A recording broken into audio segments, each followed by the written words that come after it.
Sidang berita terkini. Selamat petang dan salam sejahtera. Ulasan kerana mulut Muhyiddin mungkin binasa undi PN-BN di Sabah, kata Zaharin Muhammad Yassin. Ulasan, esok saya pulang ke Kuala Lumpur, meninggalkan kota Kinabalu selama 8 hari selepas saya dapat meninjau gerak pilihan raya negeri di Sabah. Pilihan raya di Sabah kini kembali ke asal di tahun 1976. Kerajaan Persekutuan hendak menjatuhkan kerajaan negeri. Berbeza dahulu, Parti USNO yang mahu ditumbangkan dan Parti Berjaya sama-sama dalam Barisan Nasional. Jika siapa kalapun tidak menjejaskan kerajaan Persekutuan, hanya bertukar ketua menteri. Salah satu senjata berat yang dibawa oleh Kuala Lumpur untuk menyerang Tun Mustafa Harun adalah pemimpin abang adik dalam usaha sendiri, termasuk Tun Fuad Stephen yang berhenti letak jawatan yang di Pertuan Negeri, atau kalangan rakyat Sabah memanggil yang di Pertuan Negeri dengan sebutan negara. Dan beberapa menteri yang berpengaruh seperti Haris Saleh dengan menubuhkan Parti Berjaya. Tahun pilihan raya umum negeri 1981, USNO cuba menumbangkan Berjaya tetapi tewas.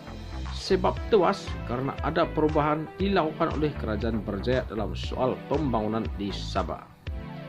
Parti Berjaya adalah satu-satu parti yang menurunkan calon-calon berkelulusan tinggi dan cerdik pandai. Beberapa nama yang boleh disebut seperti James Ongkili, berbeza dengan USNO, masih calon yang lama dan kurang latar belakang pendidikan, tetapi mereka orang yang dikenali.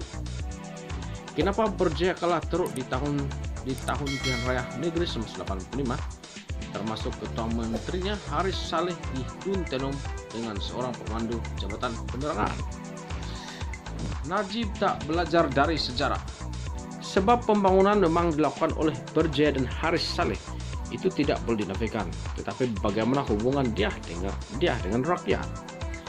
Dia menjadikan rakyat sebagai musuhnya, dan kesilapan dia adalah memecat seorang anak muda pemimpin berpendidikan lulusan undang-undang bernama Pairin Kitingan yang juga salah seorang menterinya. Maka di sini Najib Razak tidak belajar dari sejarah dengan memecat seorang naib presiden Muhammad Syafiq Abdal dan timbalan presiden Parti UMNO Muhyiddin Yassin. Kerajaannya tersungkur. Kini Muhyiddin Yassin melakukan perkara yang sama. Dia tidak berapa tahu akan geografi politik Sabah, termasuk psikologi politik dan sosioekonomi politik Sabah. Bila Muhyiddin Yassin bercakap dua isu di dua tempat berbeza, nampak sangat dia menghadapi masalah terlupa. Dalam satu perjumpaan, dia meminta biarlah kerajaan negeri itu ada hubungan intim. Maksudnya macam laki bini, intim di katil dan mesra di luar. Tetapi di tempat lain dia berkata pula kerajaan Persekutuan tidak akan membantu keuangan dan pembangunan di Sabah jika kerajaan negeri tidak selaras dengan kerajaan Persekutuan.